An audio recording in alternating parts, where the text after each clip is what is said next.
I mean, you know I had to pull out this, like, vest or whatever. I do have an Adidas shirt that's basically the Stranger Things logo on it with, like, a monster on it, whatever. But I was like, you know what? This season had Back to the Future, and it had, basically, I love wearing this thing every time I get a chance to, so... Super fan, come at ya. Stranger Things Season 3. I completed the 3rd season the day it premiered on July 4th. This was 2 weeks ago. Obviously, if you've not seen my update video, I told everyone what I've been doing. Been very busy, but I did watch Stranger Things weeks ago, and I'm glad I actually didn't review it the day of I reviewed it, because I had to, like, sit down, like, think over the season, like, was this my favorite season? Because at first, when the first came out, and people asked me, because me being me, I had to watch it again, so I was like, I gotta watch it. I want to watch it so I can review it early, but obviously it did not work out. And everyone was asking me, was this your favorite season? Was it great? Whatever. And I'm gonna be honest, it's not my favorite season, but it's definitely a really entertaining and good season. It's definitely my least favorite season. We'll get into it, but let's start off, guys. The show is set back in 1985, and basically all of our friends.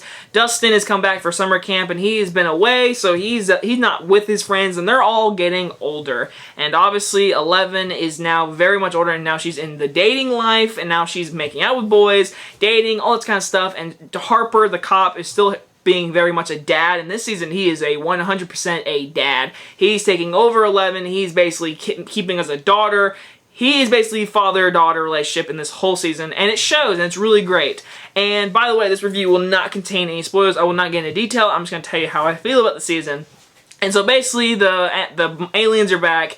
The wall is not open, but it's starting to crack open, and it's under the mall, and it has to do with Russians and just bunches of things. And you know what? I'm gonna say this right now. The production design and the whole just production itself, I mean, this is a Netflix show and we're getting this type of quality. It is amazing. I mean, this mall, this whole production design, they deserve every Emmy for production design. I mean, it's amazing. I mean, it's like, this is a movie. We have 8 episodes, and every episode is like a movie quality kind of show, and it's actually just flabbergasting that we get to see these kind of shows made today. Because, I mean, back then, I mean, shows weren't like this. TV was nothing like it used to be. And now we have streaming services, and this show has given us CGI effects that are so much better than some movies that come out into theater today.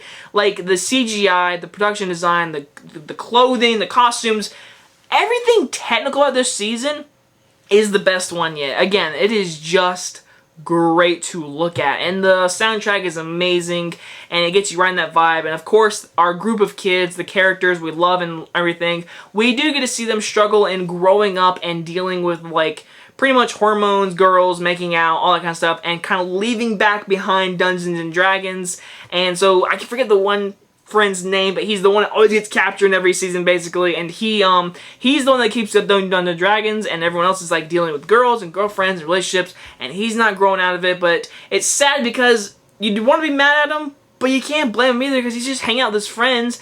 But obviously they're getting older, and that's the part about growing up a little bit, and this show does a good job at that. And once again, just like season 2, this season is they're separated. They're very separated. Dustin is with his friend at the ice cream station, who side character named Robin was great. I love Robin. Robin almost steals the whole season for me.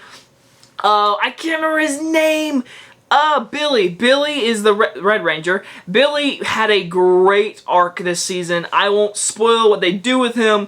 I just really liked what they did with him. They made me hate him a lot, and they made me love him and care for him, especially how they wrap everything up with him. I loved what they did with Billy, especially season 2. He was such a douche to them, and this season I was like, how do they make him good or anything? They do something else to him, I was like, okay, I'll go with it. Kind of reminds me of movies and life, but you know what? I'll go with it. And so I ended up liking Billy a lot, especially what they did with them. Every character is great in this show. I mean, Harper is great.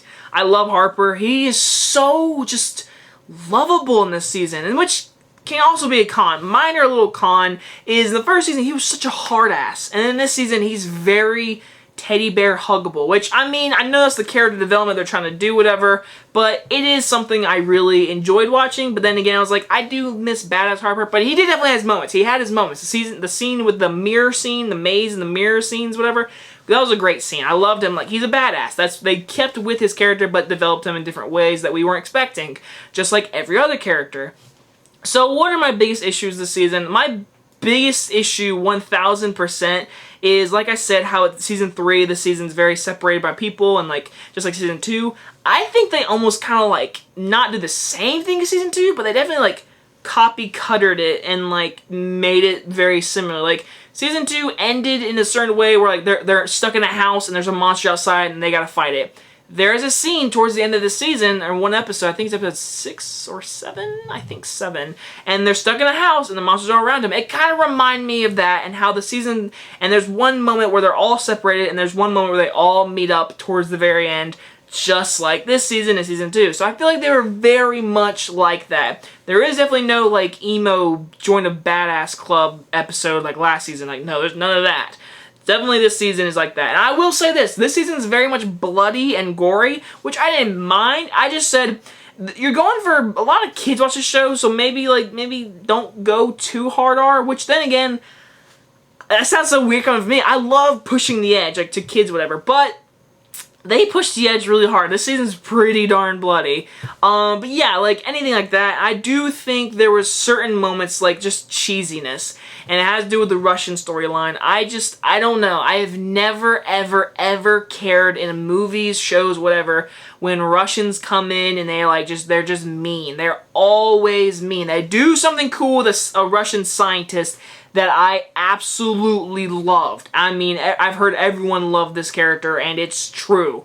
I can't remember his name. I need to know his name because, yeah, if you've seen the show, you know what happens. But he is such a great character, the Russian scientist. He's so funny and lovable, and you want to give him a high five, and yeah, you know if you've seen the show. But, yeah, Season 3, overall, it was entertaining. I wasn't bored. I was entertained. It's definitely not, like, so much very more impactful. And another big thing for me, it was really predictable. Like, it was a very predictable season. Like, I never was shocked, surprised, or anything. And I just predicted a lot. But also, I love the 80s and stuff like that. Like, they do go watch Back to the Future in one scene, which was really awesome for me to see like that. But overall, I still enjoyed the season. I'm not saying this is a terrible season. I'm just saying it's just not as good as the other ones. I'm going to give Stranger Things Season 3 a B+.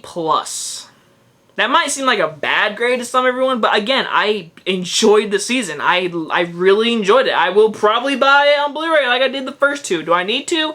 No, it's on Netflix. Also, just a quick little thing. I will not get into details or spoilers like I said, but here's a minor little spoiler just because I want to mention it, that's why. Alright, so here I go. I do think a certain character is alive. At the very end, if you've seen the season, then you know what character, when we're watching it, it's very sad, you're like, oh no! And I won't lie, I was like, wow, they're actually going for it. But that mid-credit scene, that I think what the character said, I was like, that's that character, that person's not dead. Not gonna spoil it, but if you've seen the season, you know exactly what I'm talking about. You don't have to worry about anything. I do think a certain character is alive. If this person's not, then I'll be very shocked. I'll be like, wow, you went for it. Good for you, Stranger Things. Anyway, guys, if you guys enjoy this review, and I will see you guys next time. Bye-bye.